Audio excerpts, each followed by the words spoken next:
Hello, hello, hello, and welcome back to Conversations. I'm Eliana. And I'm Patrick. Hi. Hi. So we are here, day number 4. It's May 16th, Friday.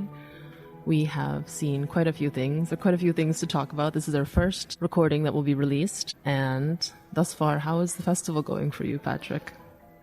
I'm doing really good. Even though I am sleep deprived, I don't feel like it. I am because we are well nurtured here by all the free coffee. Yes. And that actually has an impact on how I watch movies as well, because usually I'm not as pumped with caffeine as I am in Cannes. So sometimes that even, it's not detrimental because I feel rather hyped for the movies then. Yes, I have to say we will talk about it a bit later, but I just saw the Óliver LaxeComing, and I had 2 cups of coffee this morning, and the film or the coffee, I'm still trembling. That's all I'll say. Yeah, we should say this is the film everyone is talking about right now. It reminds me a bit of when Reflection in a Dead Diamond at Berlin this year came out. Everyone was talking after the movie about that film, how incredible it is. Il cinema. Yeah.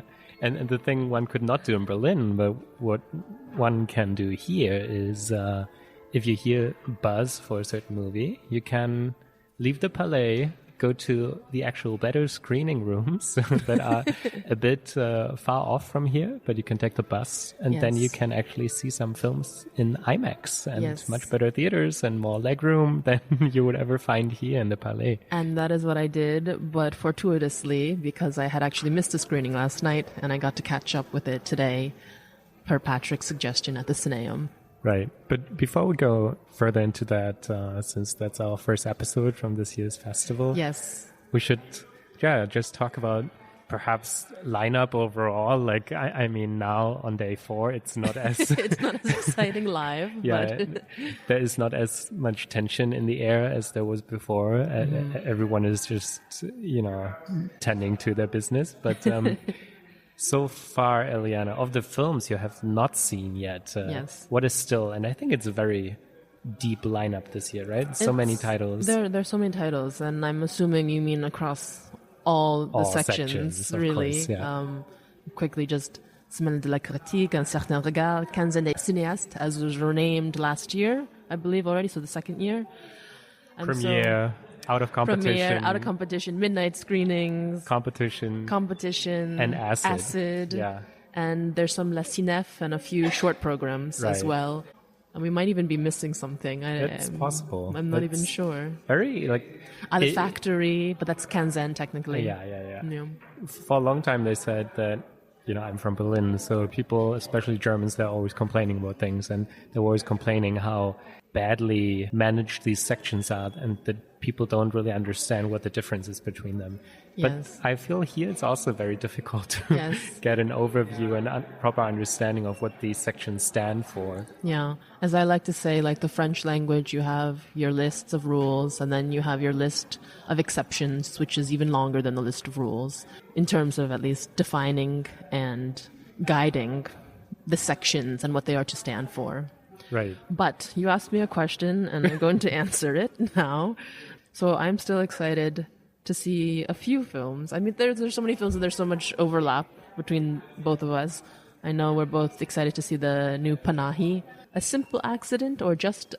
I think it so, has something a different like that, title sometimes in different publication. This was a film that during the press conference that Thierry Frémaux released, he said that Panahi didn't want to actually talk much about the film, but we can assume that a small incident leads to many other things. Yeah, and the two of us, we went to Yerevan last year, where he was premiered with the Golden Apricot or something. Yes. And there he had already alluded to this film. So. Yeah, and so that's pretty exciting. It was very sweet to see him. He's a lovely looking, kind man. I don't know if you thought about that as well, but there's this Iranian classic film called A Simple Event, and I had to think about that with the title, you know? Simple accident, a simple event. Yeah, I don't know if it has to do with it, but in any case, the good thing about today is we don't have to talk about the opening movie, you know, which is traditionally bad, and I think this year was no exception, was it? In a few sentences, it reminded me of a kind of French Bridget Jones that was not as funny as Bridget Jones. I do quite like Bridget Jones. It was a musical that brought people back to the nostalgia of growing up in the 90s or early 2000s, and this sort of a love triangle and conflict and complexity of returning home to your old potential flame, the conflict of the traditional family as well. And I think it was a very, you know, simple film, not to necessarily stir any issues, which is quite curious, because this year I'd say that Cannes is being somewhat forefront about how it's wants to position itself politically in terms of as a cultural film festival, at least in comparison to previous years. Could you talk more about that, perhaps? The opening ceremony was quite interesting. It was emceed by Laurent Lafitte, who is also in a film. In a not very good film, I think. We can spoil that. The richest woman in the world, which is actually about the L'Oréal woman and the scandal that occurred in, what was it, the 80s or so? Oh, no. It was in the 2009, 2010, okay, so it's much more recent. 12, around that time. Actually, this was already made into a series, Netflix docu-series, maybe. I didn't know that, okay. 6 years ago, 7 years ago, and that was very successful. I think that's why they decided to make a movie about that. Laurent Lafitte is also well known for playing the, shall I say, the attacker in Paul Verhoeven's Elle. Ah, yeah, of course. Yeah.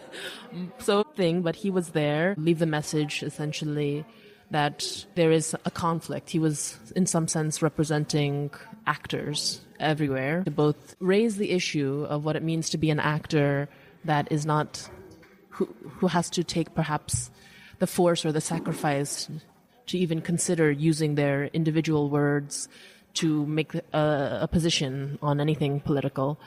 And there's this huge conflict, I guess, in the world in general as to whether, you know, what is culture building, who has the right to actually stand up for things, who doesn't have the right to stand up for things. I think and even now to George Clooney, for example, sometimes we think, or when we see Oprah Winfrey, Taylor Swift endorsing or not endorsing whoever they are endorsing for as a candidate in at least American politics, what say do so-called celebrities have in the ongoings of the political world? And as it is, they have a lot to say. And so Laurent Lafitte was also edging on the side of sort of defending culture and art, as well as in the opening ceremony, Robert De Niro, who was given the honorary Palme d'Or.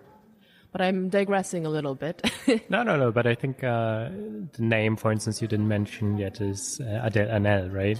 Who, yes. There were in previous years after she had announced that she would quit working within the, at least French movie industry.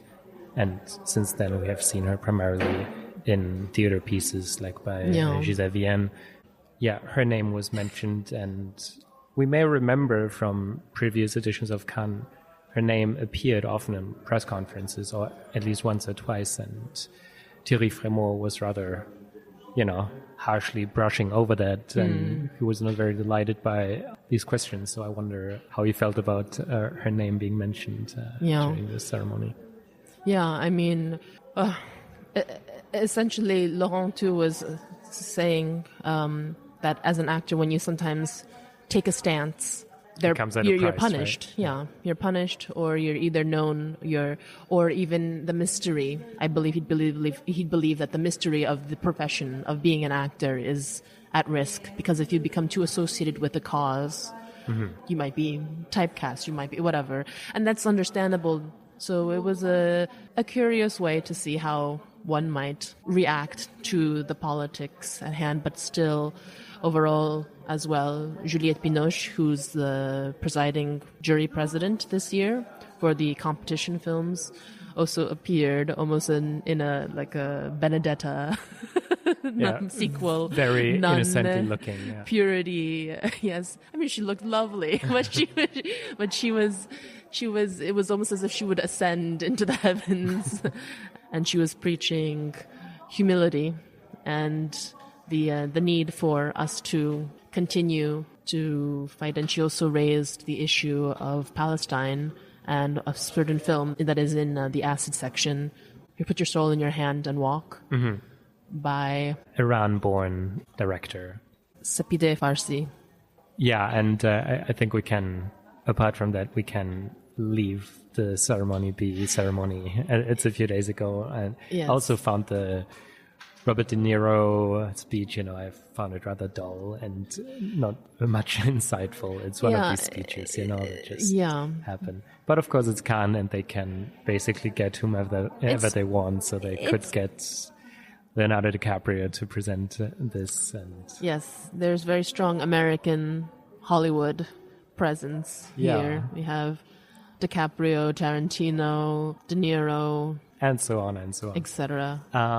And I think just if we haven't named it earlier, the title of the opening film was Partir, Jour by Amélie Bonin. And going back to the original question, are there other titles you're looking forward to? Yes, this is the original question. So, I'm also looking forward to, yes, by Nadav Lapid, as you are. And then Which is not in competition here. Which is not in competition, in Cannes. In the Cannes, yes. Excited for a film that's playing in Un Certain Regard, just solely based off of the premise, which is called Un Poeta, and by Simon Messi Soto. Simply, the synopsis is a poet who has not achieved any fame throughout his years, encounters a younger woman who he decides to either nurture or who he's inspired by. And that also is a bit of a transition because it reminds me a little bit of The Kindergarten Teacher, which I believe you have yet to see, by Nadav Lapid as well. But who knows? I haven't seen the film yet, so that's to come. What are you looking forward to, Patrick? Yeah, I mean, the Nadav Lapid is my most anticipated film. There's also Begun in competition that I very much look forward to. Lynn Ramsey, even though I think I prefer her earlier work over her later work, but let's see about that. I mean, the Kelly Reichardt. Kelly Reichardt always, there's still a lot of things. There's still a lot of things. Us. And we even have some celebrity first debuts. It's true. From it's a trio, basically. Yes, it is a trio. Harris Dickinson doing Urchin. Scarlett Johansson doing Eleanor the Great. The Great. Eleanor the Great. And then finally Kristen Stewart with The Chronology of Water. Yeah, which is a title that has been on the blacklist, I think, for quite a few years, and then she decided to direct it and has allegedly completely made it her own, completely rewritten it, and that's been a title that's been floating around for a few festivals, not just Cannes, but I think at Sundance many people already expected it. But no, with her latest work, like with the Cronenberg collaboration, for instance, one could see that it might be a good fit for Cannes. And it'll debut tonight, so we'll see. There's some people out there who are refreshing, so good luck. Oh yeah, that's me. I still don't have a ticket for that. You are among the lucky ones, and let's see about that. We have already, obviously, it's day 4, so we have seen some films already. Yes. Is there one that you would like to start with here? Is there one you want to mention? I always like the retrospective or the restored classics. On the first day, technically, we saw Gold Rush by Charlie Chaplin. It was I can never say this word, centennial of the release. I can say that way. And it's just a very simple story of Chaplin's character, the tramp, or the young. Well, he's not really a tramp in this. He's really a prospector. Right. Who is looking for precious minerals.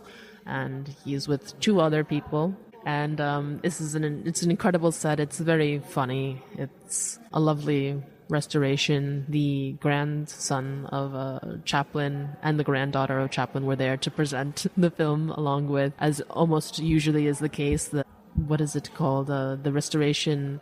It was from Bologna. the people from Ritrovato. Yeah, from the festival. And there was one representative, so I think one can expect the film there to be as well this year. The fun thing is knowing that it's Chaplin's third film and that there was quite a lot of flour and salt that he imported in order to make the sets, which are set in snowy, quote-unquote, snowy mountains. The edition itself actually has more than one version, and the 1925 version was actually very hard to composite together for the restoration team, and they had to look at 7 or so other different copies that were owned around the world, from London to a Japanese collection to New York, MoMA, Rochester, etc., in order to try to composite what would have been the original, because Chaplin had reissued a version of it in the 1940s or so and had made sure that all earlier copies of the 25 version were gone. It's not among his most famous ones, and I can see why. I mean, it's a bit slight, I think. But there's certainly the charm, and I would say it's not as politically pronounced as his later work, which might also be why it's not as well known as these later works, especially given the time when they were released and the context. But yeah, there's nothing wrong with it, and it's quite impressive what he did there. And as the grandchildren said, the two of them, I heard there are many more, yes, but the two of them that were present, they said that the set was of such enormous scope that it became a tourist attraction later as well. So people just came to, I forgot where it was, but they just traveled there to see the set, which not a small feat. Yeah, the famous baguette dance scene is in this film, which I believe the Metrograph uses as well for those who are in New York, or their in-house advertisements. Yeah, that was an iconic scene. Yes. For sure. And of course, we saw EE. We saw EE. Newly restored in 4K. Yes. For me, it was the first time. Yes. You had seen it before. I cried like a baby. Yeah, and if you want to be cynical about the festival, you might be inclined to say, oh, that's going to be the best film we see this year. They're not going to be any better. And if there are, I'd be extremely impressed. Yeah, so I don't know, with that particular kind of audience we have here, I don't think there's no one who does not know that EE is a film by Edward Yang of the year 2000. But if there is, now you know. And I mean, it's iconic for a reason. It's in a way, it attempts something like the early 20th century novel, or like even the novel of the 19th century, to have like a family portrait. And the astounding thing about this film is how it compels, no matter what character it focuses on in a given scene. So it seamlessly shifts from one character to the next, and they are all interesting, and it doesn't take long to understand who they are and what troubles they face. It's just remarkable, really, and the print looks stellar. Yes, there's much to say on this film, and we hope that we'll have a guest on later. A little bit of a surprise that maybe we'll talk more about EE if that time comes. Yeah, let's see. We'll see. And apart from these older films, of course, the festival really started, you could say, with Mascha Schilinski's German title In die Sonne schauen, or as the international title goes, The Sound of Falling. And that was a much anticipated one. I think behind the scenes people talked about that film since Berlin, because it was known that there is one film, and that there is one film headed for Cannes already at that time. Famously poached, perhaps, by Thierry Frémaux. Yeah, and one can see why. I mean, you had a personal issue going on, so you had to leave the screening room, right? You could only see like the first 20 minutes or so. Yeah. But you can sort of see why that might be so interesting to many people, right? Like just the approach there. It's very much its own thing, whether you are in line with that or not. And yeah, I've heard a lot of very mixed things, which makes me slightly interested to see if I'm able to catch it again. I'm not sure if I'll do it in the festival, but I've heard things from people being very proud and championing the feminist thread that they found in this film, to other people saying it feels a bit like, I've seen this film before, it feels a bit like a inferior The White Ribbon, but I'm not sure where your thoughts lie. Yeah, I think White Ribbon is a bit far off here. Just, I can see that in the sense that we should say there are 4 timelines of that movie, and one of these timelines more or less aligns with the time at which The White Ribbon is set by Michael Haneke. Well, but of course there are these other timelines, and the idea here is that each scene can seamlessly transition to the next timeline. And what is revealed by that there are these transparent, unconscious lines of continuity and bonds that sort of might make us to who we are, which I don't know. I see the appeal of that, and the camera work is really good. There are a lot of themes there that are interesting. There are a lot of themes that are overdone and that I've seen a lot in recent films, in recent cinema. I don't know if I need a film to just state that there's a male gaze and that women behave and present themselves according to the male gaze, if that is where it ends, you know? To me, that is where it should start. And I think there's a lot of redundance in this film. There is a scene when such a scene occurs, when there is a young woman who's standing in the water and she looks like she's deeply in thought. And from the riverbank, we see 2 men watching her, and you know what's happening there. But as if that were not enough, we hear from a voiceover that she's just acting as if she's, deeply in thought, but she's actually just very conscious of these gazes and trying to present herself in an interesting way. And I feel like I don't know, for the moment I've had enough of these kind of things. I see them all the time, especially in art house cinema. It's not a thing that is particularly revealing, like, as I said, if it started there, that is one thing. But if that is the point of your scene, then I find it a bit thin. No. And there are other redundancies here as well. But there are also great ideas in this film, no doubt. There's a really haunting scene when it comes to making a family portrait and the violence that is used to make someone presentable here. I don't want to go into what is happening there. And the interconnectedness, sometimes it's very well executed. I think what's also lacking in the film, though, is humor. Often when people talk about German cinema, they say it's not particularly funny, and this is one of these, like, think about Das Weiße Band, right? Yeah. You may love that film, but it's not funny. It's very there is no austere. humor. Yeah, it is. And I had a similar feeling here as well. That's all the more sad because I really loved her first film. Yeah, The Dark Blue Girl, or? Yeah, exactly. And is it a similar title in German?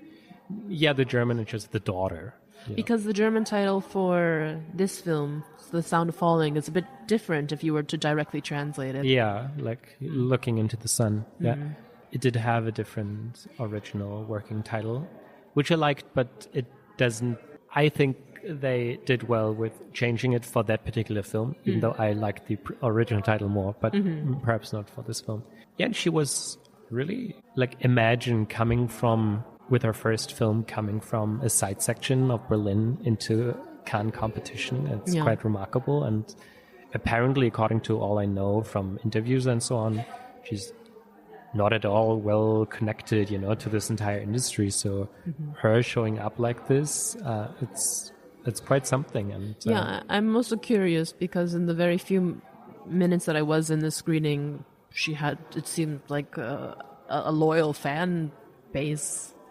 Whatever this means, a woman pushed me out of her way to get a photo. Oh, wow, interesting. So, because I don't know. I talked to a lot of people here and they had not seen the first so film. Maybe it was just an isolated they event. did not do their homework. Yeah. But yeah, just one thing, she was, so Mascha Schilinski, she is Berlin born, and she did something like Franz Rogowski, you know, our Franz. Yes. We know of him that for some years or so, or for at least some months, he worked as a street musician and as a clown, you know, and she did similar things. She toured a bit around like that. And so in any case, I think this will sell also because now it's getting really good reviews so far. And if it travels far, we can expect her to have a good career, and maybe more films at Cannes. Yeah, it's possible. It's possible. So okay, one more thing I want to say about that, and then we can move on to the next one. I haven't really gone into the specificities of the technical accomplishment here. It's a bit reminiscent of like 2 films ago, Presence by Steven Soderbergh, because it has this sort of disembodied camera that hovers over characters and sceneries, and the women, especially the 4 central women, they sort of seem to be conscious of it and sometimes stare directly into a camera, and then there's this play going on, whether they look at us or at other characters. It's left a bit ambiguous. And also, another point of reference here should be the last film by Robert Zemeckis, which was Here, because that is entirely focused on this one house, right? It's another quote-unquote ghost story. Exactly, right. Yeah, and here we have this one barn you see evolve throughout a century, and what you will be especially conscious of, aware of when you see this film as a German speaker is that the languages, I could even say the languages, of the languages, because the language evolves, and it also, it starts with this very strong dialect of southwest Germany, close to the French border, and then later timelines that are more in the 80s, and then close to our time, it's Berliners that move to that place. So if you have anything there, you have Berlin dialect, but it's more like standard German. So interesting to see that as well. But I think, were the dialogues and accents fitting to the space and place that the characters were in? Oh, I'm from Berlin. I have hardly any idea about dialects and so on, but I can just tell you that they were convincing enough for me to need the subtitles in order to understand what they're saying. I could not understand. It's funny, I think the individual parts are bigger here than the sum it creates, but it's still a compelling enough title, and I'm looking forward to what she will do next. Is there a film we should transition to now that comes to mind? Well, we could talk about 2 competition films that we've both seen. Okay, shoot. Yeah. The 2 Prosecutors. Right. By Sergei Loznitsa. Yes. The Belarusian filmmaker who lives it's Ukrainian filmmaker born in Belarus. Yeah. Okay. Yeah. And he's known for his documentaries. He has done a couple of feature films as well. This one is his 3rd, or I'm not entirely sure which number it is. But it was a film that I saw before the Cannes Film Festival took off. I had seen it in a screening room at Unifrance with a bunch of these other French films, and I left feeling actually quite impressed. You were a little bit less impressed. We'll get to that. It's a tale that's based off of a unpublished short story by a man who was also a political prisoner. So it's a novella that was published in 2009. So it was unpublished at the time and Right. published in 2009. Like 40 years after it was originally written. Crazy. And then it was actually the manuscript was seized by the KGB in 1980. Oh my God. And was only returned to the daughter of the writer, whose name is escaping right now. Georgy Demidov. Right. It was only returned to the daughter upon her request in 1988. Wow. Yeah. And then took another 20 years to be, released properly. So the film is essentially about a young prosecutor who's just graduated from school. He's very green, and he has these, I guess, early Soviet ideals and values in place. However, like Stalin... a true Bolshevik. Like a true old This Bolshevik. is singular. Bolshevik, yeah. Bolshevik. Okay.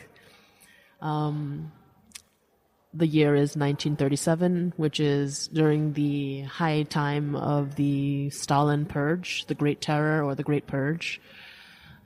And we see in the beginning that a bunch of prisoners who have written to Stalin trying to reverse their sentence to either a labor camp or jail or gulag, perhaps, these letters are being burned. And one particular letter, somehow, by a man named Stepanov. Stepanyak, I don't know. Yeah, It doesn't matter. I think, Stepanyak, who is actually, I think, a real person. Okay. Yep. Is because discovered, of course the novella is based on the real experience of the author, who was in the Gulag for 15 years or so. Which is... Yeah. The letter is a request for this Stepanyak to get in contact with a local prosecutor. And so the prosecutor comes and tries to get access, and then we're thrown into a Kafkaesque turmoil that you can imagine of pencil pushers and people who prevent any sort of justice, so-called justice, whatever this even means at that moment, and the ideals from even happening. And we slowly see the disillusionment of the young prosecutor as he continues on his journey, which ultimately, as one expects, serves as a type of large warning.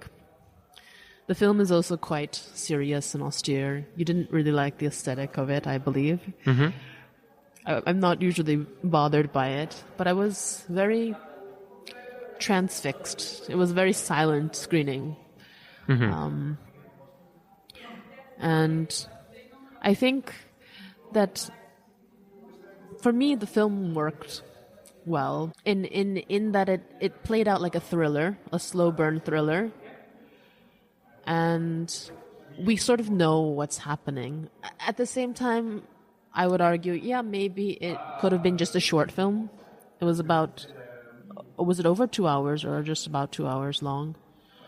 Maybe 2 hours, I don't know. Maybe a bit less, actually. And it's not anything that we haven't seen before, but I still think it's a very important message overall.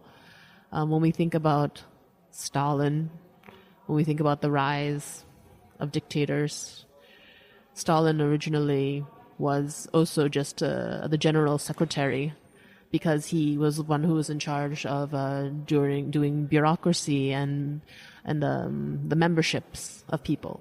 And we see a very long scene where the local prosecutor tries to get in contact with the state prosecutor, and he arrives with this news that he believes will be helpful for the ultimate overall cause. Yeah, because we should mention there's one person in prison in a special cell.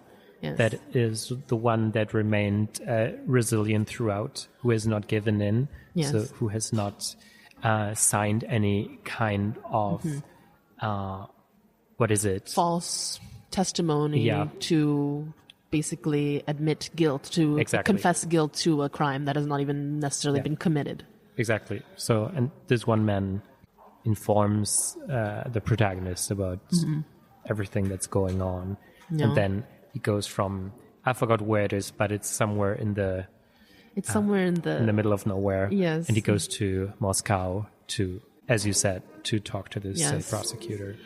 And this secretary of the prosecutor is so...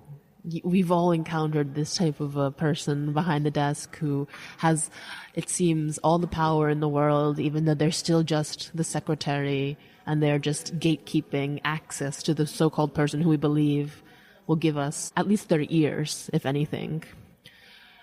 And this man is very unpleasant. He taps his pen. He makes the prosecutor, he tells the prosecutor, oh, you don't have an invite, or you don't have an appointment, so I'm sorry, you've come all this way. I don't care if you don't have an appointment. If you're not in this little book that I have written myself with an appointment, then we can't help you. And the prosecutor persists. And eventually he's led to a waiting room where then more time, as we are to understand, passes. And yes, this is all a bit... Do we need to see this on screen? We exist and we spend that time in that waiting room with him. And it appealed to me. It was just very, like so bleak. Mm-hmm. This is the world. This is, what happens when you believe in something. What happens when you actually try to make an effort to complain? What happens when you try to look for the sources of authority that you believe might be able to help you? Right. This film shows, no, it might not happen. Yeah. Might not turn out at all. Of course, there's this ongoing conflict that you can see in people's faces, that this guy who just graduated from university is very young. Yes. And they remark on that there's a generational shift here, then that the younger generations of prosecutors, they're actually young. Yeah. Like the new generations are actually very young. And there's this conflict on their faces that you can see. On the one hand, he has the authority given to him. Mm-hmm. On the other hand, he's this young person that they don't want to engage with if they can avoid it. And I think, you mentioned Kafka, but people who have read Kafka will tell you that one of the most remarkable things about Kafka is humor. Kafka is incredibly funny. When you read Kafka, it's incredible. Of course, it's dark and it's hopeless, but there is humor in that, and there's a very nasty humor in that. And this film is devoid of humor. I don't think that there are many scenes, if any, that is funny, and that, I don't know, that, Kafka is so much about absurdity as well. I don't see much of, bureaucracy is absurd to me. Yeah, but I think the film doesn't find the images to really show us that. There is a scene that breaks with this sort of serious tone where he... the train ride? Yeah, the train ride. And that's also even crueler, I think. And I wonder if that's the function of having kept it so bleak. Oh, yeah, but to me, that's the problem with it. Mm-hmm. It serves that function, Yeah. And of course, it also... So we should say he gets on that train ride first to Moscow, and he is basically in the lower class compartment with, many other people there among him, and they're sort of bothering him, and he's just trying to sleep. But the first thing that they do too, once he wakes up, is they basically compliment him, and they say, "We've heard of you. We know who you are." Don't they? Or I don't remember that. I don't. Okay. As far as I remember, he's on the train ride, and that man is talking to him, and he sleeps, and we don't even know if he's just pretending to sleep or if he's really sleeping. Both perfectly possible. But in any case, then he comes back on the train back to his place in the middle of nowhere. I forgot where exactly it is. And then, of course, the state prosecutor has actually gotten him a first class ticket, and now he's among people who at least purport to be engineers and very civilized and very sharing and caring, nice people. Yeah. So I think, and another big issue on a formal level is this film looks like a video game. Like, it looks so terrible. The digital image, I don't understand what the point of this is. It really, like, the contours are so sharp, and it looks like, animated figures. Like the makeup as well, and it's all perfectly lit from all angles. So there's no depth in that film at all, and it all feels like it was just animated a few minutes ago. That's interesting. Maybe my eyesight is just myopic enough for me not to have visually taken in the film the way that you seem to have been so irked by the aesthetics of it. Yeah, and then I wonder, it cannot be like one of the intentions of the film cannot really be immersion, because if it were, if it were going for immersion, it wouldn't choose these aesthetics. But I don't think it's necessarily in touch with our present. So where is that film? I don't understand the position the film takes.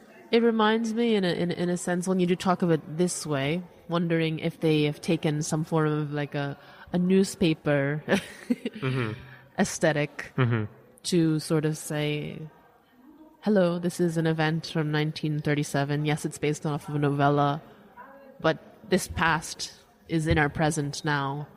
It's in China. It's in America. It is growing. The first people to go are the people placed in the prisons for having said something that irritates the authorities in power. And then the next people are the people who speak up for those people. Just like... Yeah, but since you mentioned newspaper, I would really urge people who are listening to this, look at the stills of this film and tell me whether you think this looks like from a video game or not. Yeah. In any case, not a huge fan of that film. I really liked his documentary about Germany, the natural history of destruction from 2022 or so. That was very good. Cannot really recommend that film. Yeah. But I mean, the film in itself, I agree. I just think it's very interesting because it makes me think about other things. Like, what does it mean to have a so-called socialist or communist or some version of this state, and how bureaucracy creates a hierarchy that gets in the way of something greater, whatever this means. Of course, then when you have authoritative... The film doesn't necessarily address those things, but it does in how we see the protagonist move through his so-called fight. Yeah, I think the film overall lacks that openness, because I need to be able to engage with it. And if I just see that it sort of follows a given trail where I can from the start see the end point of it, and it indeed becomes the end point. Like a fable in some sense, then or I wonder, a moral. What am I to do here? Anyway, I don't want to trash that film more than I did already. I'd be very interested in seeing and exploring the documentaries by Loznitsa. Yeah, because these ones, I mean, the natural history of destruction is this incredible tension between showing us some of, Berlin's beauty during the Third Reich, as in, the city of Berlin and these other cities, they still look so beautiful, because they were not bombed and everything. But of course, given what happened, when it's, there's this tension that you want to preserve that beauty, but you couldn't because the price would be that... came with the ideology. Exactly, yeah. In any case, I think that's worth... catching up with. Yeah. And the film we teased at the beginning, we should at least mention here now before we wrap it up for today. Yes. That is LaxeComing, Óliver Laxe. I have not seen any film by him yet. Neither That's my have first I. one. And I couldn't have been more impressed. There was the film, I heard vaguely good things about it from people who in some way or another had seen it already. But really blew me away, literally, because it has this iconic score and sound. The problem is we cannot really give things away. If you feel like you really want to hear more about this film, please send us an email, then we will do that. Once again, this is a plea for an email. Exactly. And what we can say, though, this is produced, among others, by Pedro Almodovar. And basically the whole entire production family that is the Almodovar family that supports Almodovar, the clan, which is also incredible. But perhaps we can just explain the basic premise, right? The basic premise of the film is that a father and a son arrive at a rave in the Sahara Desert, Morocco. And the father's looking for his daughter, and the brother's looking for his sister, and they believe that they will find her at the rave. Right. Without going into that, there's from the start something that is, there's this tension, right? Mm-hmm. We feel, because the film literally starts by setting up the sound. It's incredible. It's really incredible. Yeah, they're assembling a black box. A friend earlier that I ran into made this connection, which that I didn't make. But at some point we see also on TV the black box, the Kaaba in Mecca. Yep. And basically music has become a religion for these people who rave in the desert. Raving in the desert, I mean, it's almost like a Burning Man. Yeah, right. But it seems not to have taken this entire commercial aspect, but you do have these trucks that can provide provisions and and basically that look like military tanks, but they're just for caravan living. They can do, I don't know if they can do 4-wheel drive, but they go through water. They can skim the desert like Mad Max. I have not seen Mad Max, but so I hear. But I do think we can give away that there is something like war going on. We don't know much, but there seems to be war going on. This is interesting because to me it's about the past, and it's about the symbolic wars and forgotten wars and territory. But it's so very hard because we don't want to say anything because that actually I think ruins the experience of seeing the film, and that's why we're both not saying anything. But I just mean that as in there are these people, and you say, they are sort of, like these Burning Man people. You can easily look down on them, right? And think, you are driving all the way through the desert, and you waste all the energy there just to have your little rave and waste all these resources. But the film also positions it as an act of resilience, and there's this tension that is not really solvable. You cannot clearly say that these are resilient people against an oppressive system, or you cannot really... and they're not hopeless. Hopelessly was the word when you enjoy yourself a bit too much. Hedonistic. Yeah, hedonistic, exactly. Neither and both at the same time. There's a feeling of, and we see that too because some characters are missing limbs, but we see that it's not necessarily that they've taken on an identity as a survivor. As a victim, but rather as a survivor. That they've not taken an identity as a victim, but rather as a survivor of what we do not know. But in the press conference, the director did say that he strongly believes that everyone is a bit broken. And I think that's enough. It was so great to just see the opening, because the way that we're introduced to this father and this young boy too, in any other film, we might think that they are so-called normal, whatever this means.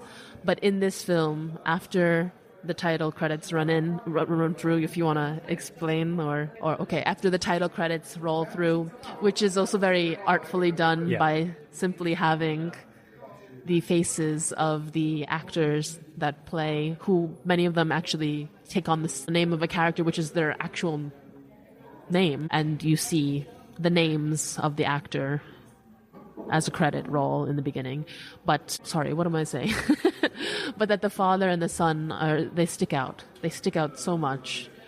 But at the same time, is it a film about whether they do or don't stick out? It's not about that, but it's not purely about the aesthetics of sticking out or not, or about being a part of a clan or not. And I think that's something that I deeply appreciate about the film and where it tries to go. I can also see a lot of people not necessarily liking the film or feeling just very strongly about it. I'm not entirely sure how I feel about certain elements. Yeah, we cannot... But... Because even the way certain things go is already, that's already a point that we would not want to give away, it's just a film to experience, and if you have the chance at some point, see it in the theater for sure. Or if you'd like to write us an email. Yeah, and I think that will be it for today. Yes. What will you be seeing in the next few days? So today I will see Eddington. I think you might see that as well. Yeah. Okay. And by Ari Aster. Ari Aster, exactly, starring Joaquin Phoenix and Emma Stone and the Elvis guy. What's his name again? Who played Elvis? Which one? There's the one... The Elvis film. Jacob Elordi, and then there's Priscilla. No. The Elvis. Bess Luhrmann. Oh, goodness. Anyway. He's tall. Yeah. This guy as well. And then if I am lucky enough, I will make it into the Kristen Stewart tonight. Yes. But it seems to turn out, to be the most sought after screening of the festival. So let's see if I get lucky. The ticketing system has been a bit frustrating this year. The security system is always a bit frustrating. Yeah. I had applesauce confiscated from me. Because it was in a glass jar. Yeah, I think they suspected you of pertaining to Fridays for Future or perhaps Extinction Rebellion. Yeah. The woman gestured that I could hit someone with it and it would hurt their head with the jar. And I said, no, I'm not going to do that, ma'am. I'd just like to see the film. On that note, you. That'll bring us to an end. We have already recorded an episode that will come out in a few days as well. And yes. Let's see. We will definitely talk about Eddington and perhaps the Vicky Krieps film as well at some point. Love Me Tender. And stay tuned. Stay tuned. Thank you. Bye-bye. Bye-bye.